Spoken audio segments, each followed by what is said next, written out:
সকালে উঠেই বাগানে যদি এরকম ফুল ভর্তি একটি গাছ দেখেন, মুহূর্তেই কিন্তু আপনার মন ভালো হয়ে যাবে। সন্ধ্যায় এই ফুলের সুবাস চারদিকে ছড়িয়ে পড়ে, তখন মন প্রাণ একেবারে জুড়িয়ে যায়। আমি যেহেতু নতুন বাগানি, তাই নার্সারিতে গিয়েছিলাম গাছ কিনতে। তো এখানের এই গাছটি দেখে আমার খুবই ভালো লেগেছে। এটি মূলত কামিনী ফুলের গাছ, যেটিকে চাইনিজ কামিনী বলে। এপ্রিল থেকে জুলাই পর্যন্ত এই গাছের ফুল আসার সিজন, তাই এখন এই গাছ অনবরত ফুল দিয়েই যাবে। নার্সারিতে গিয়েই এই গাছটি সবার আগে আমার মনে ধরেছিল। আর এই গাছের নাকি তেমন কোনো যত্নই নিতে হয় না। তাই না? জি, এটা একদম রোদে। বেলকনিতে এটা ছায়ের গাছ।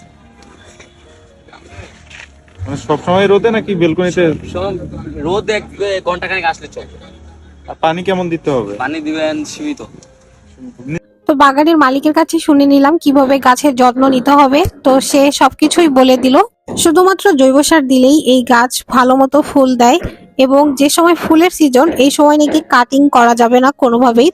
প্রায় এক সপ্তাহ আগে এই গাছটি আমার কেনা হয়েছে, এবং প্রায় প্রতিদিনই আমি কিছু কিছু করে ভিডিও করে রাখি, যাতে এই ফুলগুলো যখন ধরবে তখন দেখতে অনেক সুন্দর লাগবে।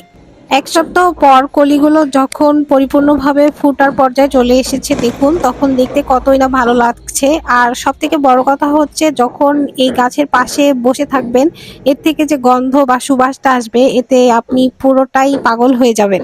আমার বেলকনিটা মোটামুটি ছোটই, কিন্তু এখানে রোদ পর্যাপ্ত পরিমাণে আসে। দুটো বেলকনিতেই ভালোই রোদ আসে, তো সেই হিসেবে এই গাছটি আপনারা লাগাতে পারেন। এই গাছটি অনেক সুন্দর, যখন চারদিকে ফুল ফুটবে তখন দেখতে আরো সুন্দর লাগবে।